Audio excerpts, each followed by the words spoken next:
actually the first prototype for a motorhome. You're like, oh, nothing's here, and then all of a sudden it's just like so much. JJ, check this out.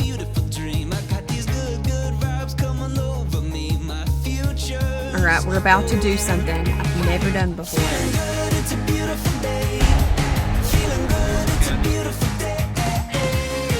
Wow, that's tight. What's up, fellow journeyers? So we did not stay the night here. We stayed Gold Bluffs, and we made the harrowing trek from that campground this morning over to where we're currently at. This is we might just leave that there. It looks real decorative. Took a souvenir with us. Yeah, it's like we planned that. Yeah. We're actually gonna leave the Class C here at the visitor center because we know it's flat, it's easy to hook up, it's safe. Marissa said some of the roads we're taking might be similar to what we just took. So we're swapping over to the Jeep, which definitely already been broken in. We need a bath, big time. You get it? That's gonna stay here. That's a part of the state slash net. No, not in the, at least put it over there by the trees. Put it in the greenery. There you go. Leave it, there we go. Always leaving it. Goodbye, Class C. We'll see you soon. You good? We ready? Yeah. I touched the Jeep, now I'm filthy.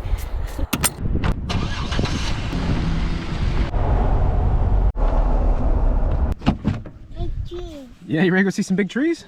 Where does it say? Look at that, JJ. You think this is one tree or three trees? What do you guys think? Look how it splits like that. Isn't that cool how they grew together? That makes this massive trunk. Wow.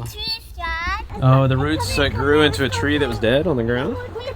Unique. Never seen that. Come. Wow. Ah, this looks like something off of Star Wars with the Ewoks up there. See it? See where you can have like a little platform up there? You don't know what I'm talking about? Yeah, he's the bad guy, right? Stop. You know what the Ewoks. Everybody knows what the Ewoks are.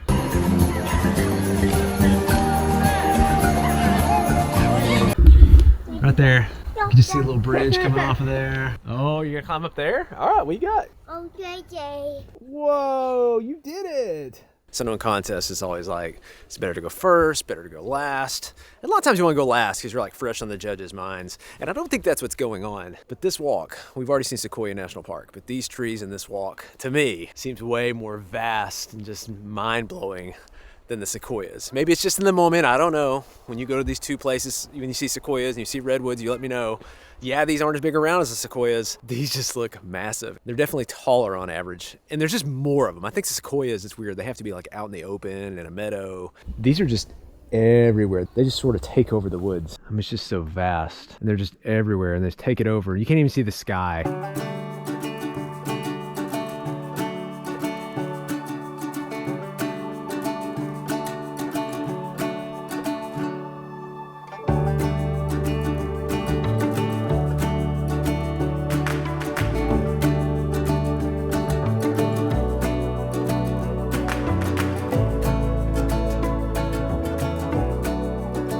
Big tree.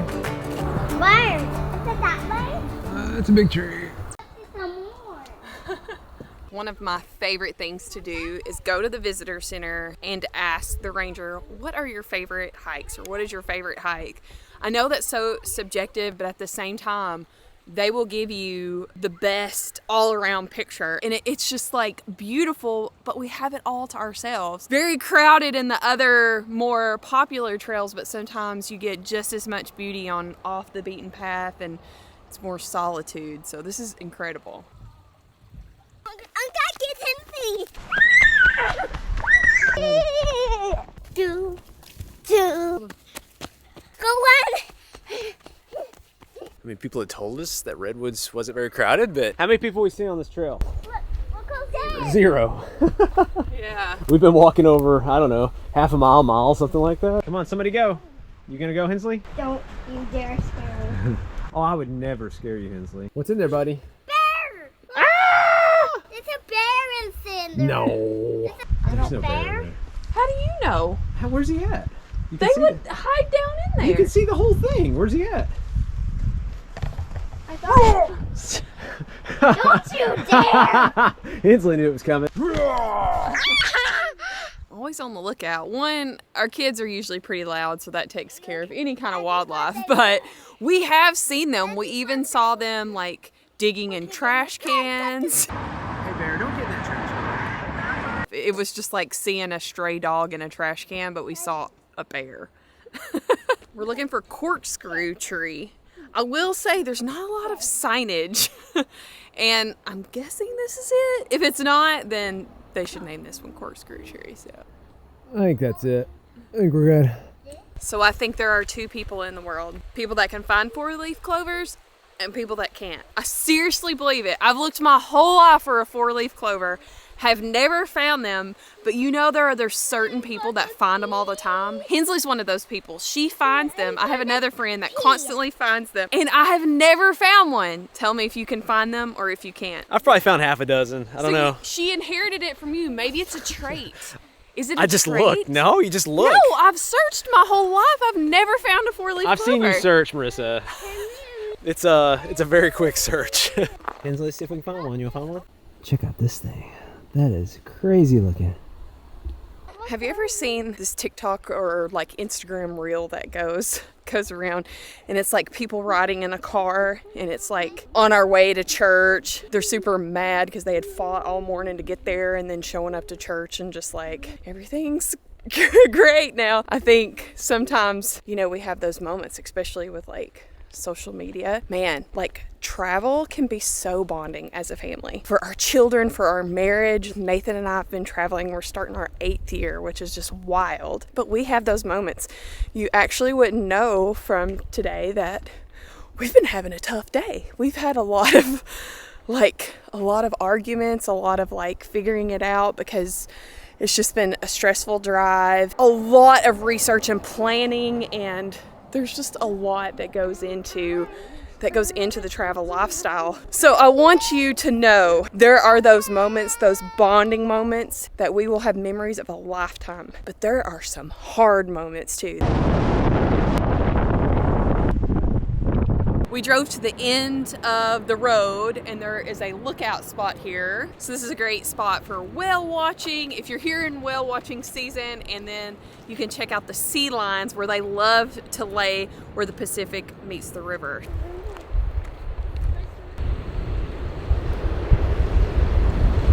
See some sea lions. We're gonna see some sea lions?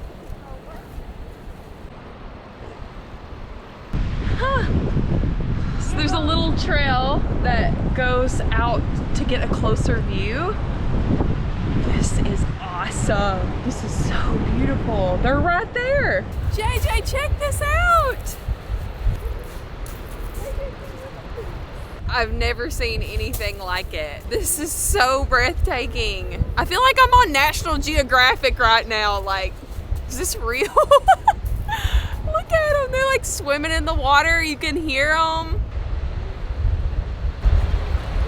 Dude, look at them. They're so cute. That's a lot of sea lions. That is a lot of sea lions. Wow. It's not every day we see something like this. We've been on cruise ships and seen them from afar, maybe like a show from somewhere or something, but like we could have walked up and fed that thing a ham biscuit. I mean, not only ham biscuits, fish biscuit, fried fish, fish taco.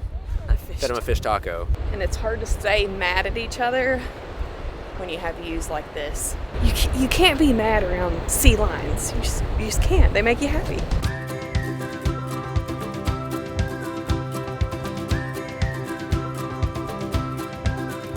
All right, we're about to do something I've never done before. There's not a lot of places you can do this. I don't know if you would consider this super touristy, but I feel like when there's an opportunity to drive through a tree, you take that opportunity. You're gonna go drive through the tree. The attendant, when we came through, because it cost $5 to drive through the tree, she's like, oh, you've been to Fern Canyon. You've went through quite the juicy mud puddle. And that's so funny. She could tell by looking at our Jeep where we had been. You ready to drive through a tree? Uh-huh. You guys are looking like we never fed you before or something. What are you, just getting the whole loaf, buddy? All right, thank you. Here we go. Am I good on the right?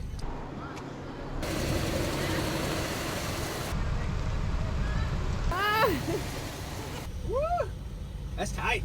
Oh, yeah. Oh, wow.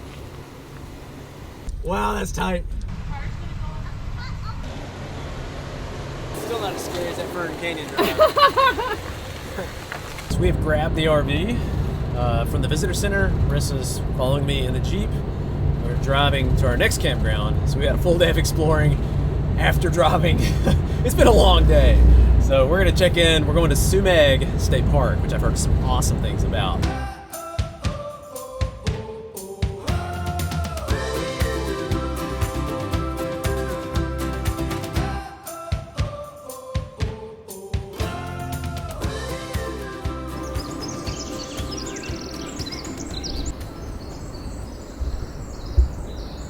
Look at this site. This is private. I feel like I'm in a jungle. Wow.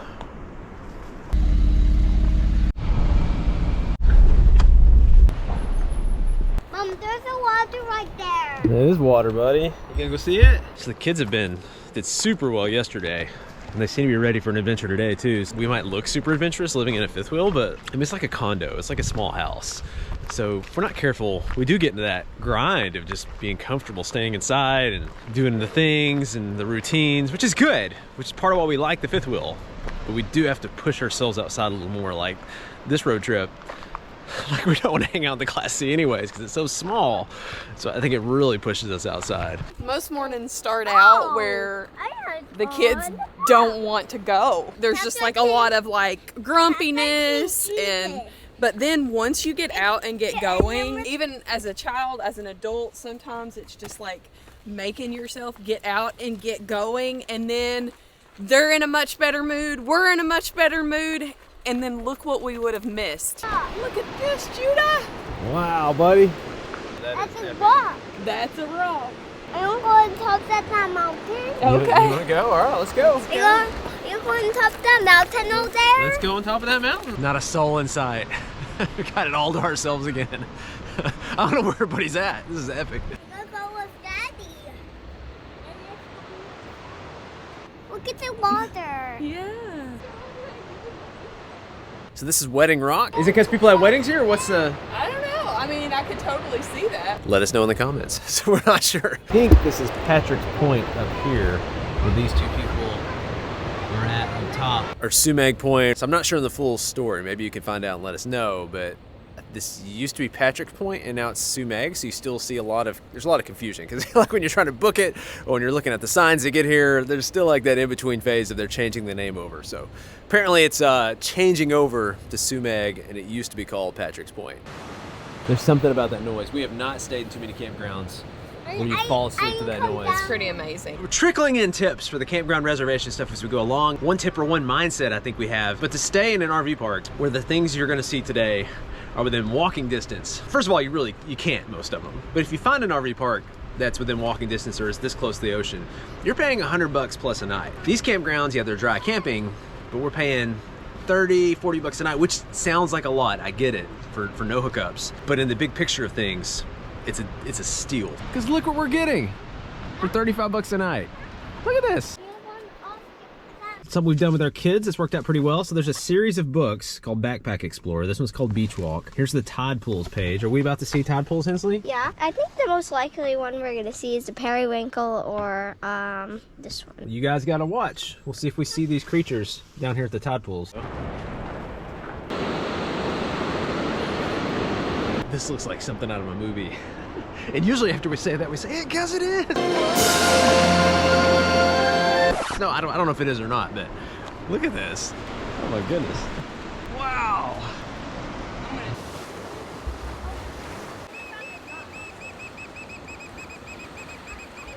What's funny is you show up and you're like, there's nothing here. This is just a bunch of seaweed. And then it's like all of a sudden it's kind of like this maze and puzzle and things just like start showing up. All of a sudden your eyes start adjusting to all the different textures and colors, and then you start seeing all the animals. You're like, oh, nothing's here, and then all of a sudden it's just like so much.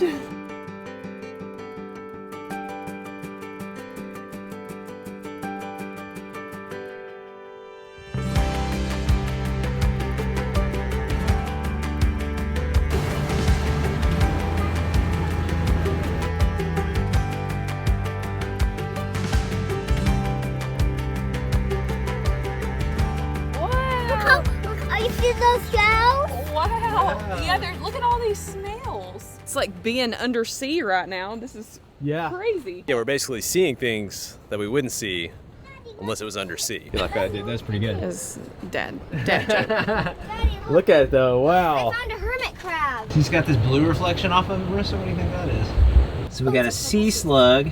Show Daddy what we found. Look. Look at the picture. Look at it. Good find. That is really cool. What's this right here? What's this yellow thing? Is that a sea slug? I think so. See it? This is the spiny red sea star back in there with the gray common sea slug. I mean, the opportunities these kids get for just learning. I mean, this is their classroom setting for the day. Any more interactive than this? Ew, what is that? Ew. Look how yucky that is. We have an app called Seek. I think it's just a Google app. And you can tap and see what things are. Let's see. There you go. So this is a giant green anemone. Take a picture, save it for later. Oh, that is gorgeous. It's one of the more beautiful entries to a beach we've seen. You know, rivals some of the Hawaii stuff we saw too. There's some really awesome beaches there. Look at all this. Oh my goodness. That's crazy. Did the birds go to town or? No, I don't know. You'd be lucky to find like one of these on a good day at a beach. Maybe hundreds, at least dozens. So untouched. Wow.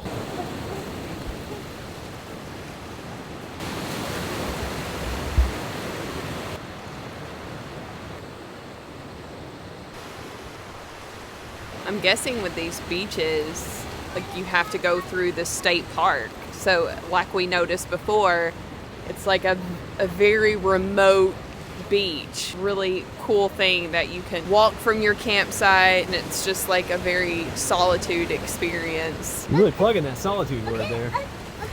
I see what you're doing there. Yeah. Now to me, every beach is a little different, but the beaches on the Pacific coast over here compared to the East Coast, I mean, maybe you get to Maine and some of that, they get some of this feel, but oh my goodness, this coastline, the sheer cliffs, really, really epic.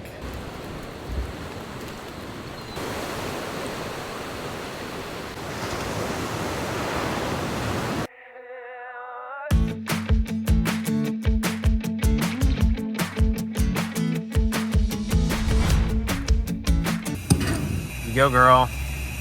Both just pumping our fuel here at the best deal we can find, which is $6.19 a gallon.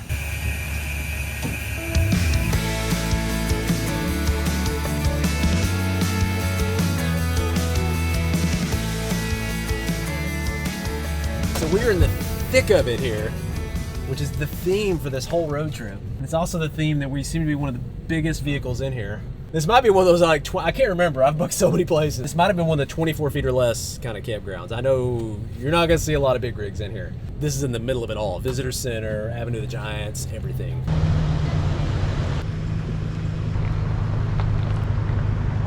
This feels like one of the most immersive campgrounds we've ever stayed in. This is like the equivalent of going to the Grand Canyon and staying like in the Grand Canyon kind of thing. You can't even see the sky hardly. It's so thick here with all these trees. The visitor center's walking distance this way.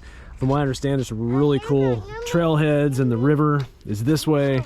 Avenue of the Giants is right. Avenue of the Giants, which is the main road for the whole park, is right there. Does this look familiar? That poop? Yeah, does that poop look familiar? That poop that was on our table? That, I am very, very certain We're that like, was what pooped on our picnic table? at our last campground in Sumac. Yes. Oh my goodness. I didn't tell you this. I saw tiny pieces of hair in it, and that's carnivore. Like, We had a bobcat on our picnic. very likely it was a bobcat. Look at the record load of redwood logs. 1952. Check this out. I've already heard the story. Do you know the story? The story? Tell me. So it was essentially the first prototype for a motorhome. This is it? Like here at our campground in Burlington in the Redwood State Park? So they took a tree, hollowed it out. They drove this around the country for 4 years. It went to New York City and back twice. And they were trying to bring awareness and education to save the redwoods. It's got 4-wheel drive. Look at it. I mean, it's got a sink. Look at that, man. Over 100 years old. That is so awesome.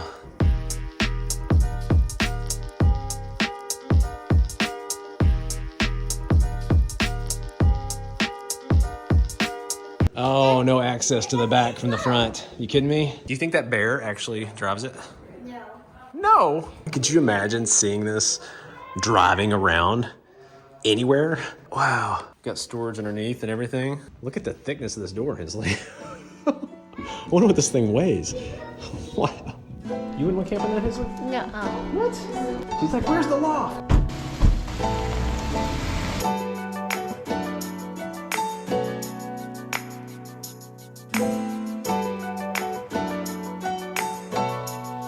Find a slug, buddy? So this trailhead and possibly dozens of others are like within like 20 minutes of the campground, which you get to drive Avenue of the Giants on your way to any of those trailheads. Which Avenue of the Giants is a road. I wasn't sure if it was like a trail or what that was, but it's just giants all around it. Where is JJ and Hensley? Where are you? Wow. One thing I love that we've really seen on this road trip more than any other is that the kids are starting to view nature as like a playground. Like they hop out of the Jeep and they just take off running down a trail, and we're really seeing that here in Redwoods come to life. It's a beautiful thing.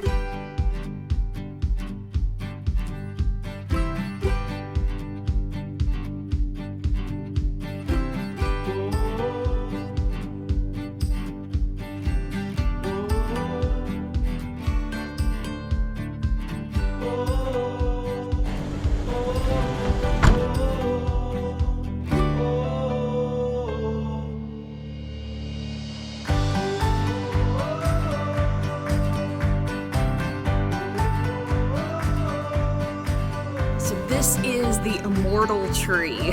It got its name because, as you can see, this tree's been through a lot and it's still standing. After almost 1,000 years, it withstood fire, lightning strike, the flood of '64, almost was logged. It has overcome almost every obstacle and it still stands. So I think the immortal tree is a very fitting name for this tree. Now, I think it's human nature. Like we kind of, I don't know, I'm not gonna say we feel like we're immortal because we're obviously not, but sometimes we assume that we've been around so much longer as we see some of the different creatures and nature and things like these redwoods. It's 1,000+ years, some of these, but just to be alive and exist through all the things they've seen over hundreds of years instead of decades for us. I don't know, there's some sort of sense of mortality or immortality or however you want to look at it. I don't know, we just don't think about things being alive that long. These incredibly beautiful, old, huge trees just like falling and decaying. Like originally it just is such a sad thing. After reading in the park and like learning, that's why I love this lifestyle, just learning so much. How important it is that these trees do fall and nourish the forest floor, and that's what keeps the survival of the trees going. I'd much rather see them up in the sky, but we've had an amazing playground today of just, you know, all the amazing things these trees, even once they fall, what they do for us and for the forest. So in 1924, Laura, she protested and she put herself in front of the logging machinery while her husband James went down and tried to get them to stop logging these amazing redwoods, and it worked. There is a plaque in her honor, and I just think, wow, because of the founders, because of people like Laura, her husband James, all these people stood up for these trees. Where would we be right now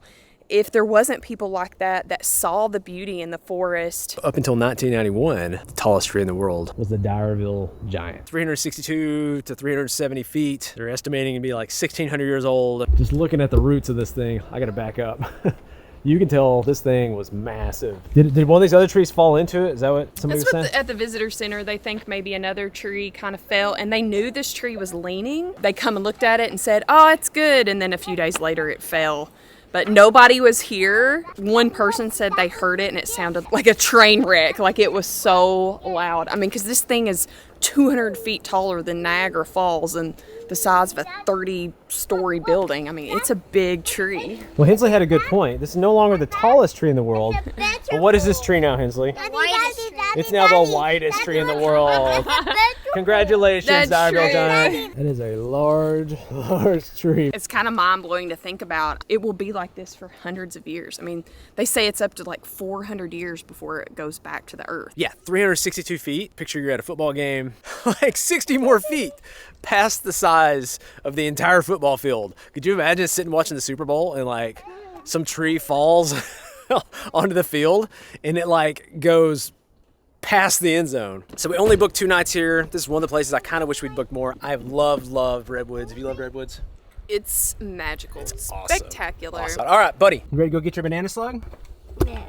Let's get that nana slug. All right, we're getting JJ a banana slug or a nana slug. Until next time, catch you guys later. Yeah, Daddy, get one. Nana slug. That's cute. Daddy, that's my nana slug. I find my nana slug. See how cute this is? I get the nana slug. Daddy, look how cute this is. They're just so cute.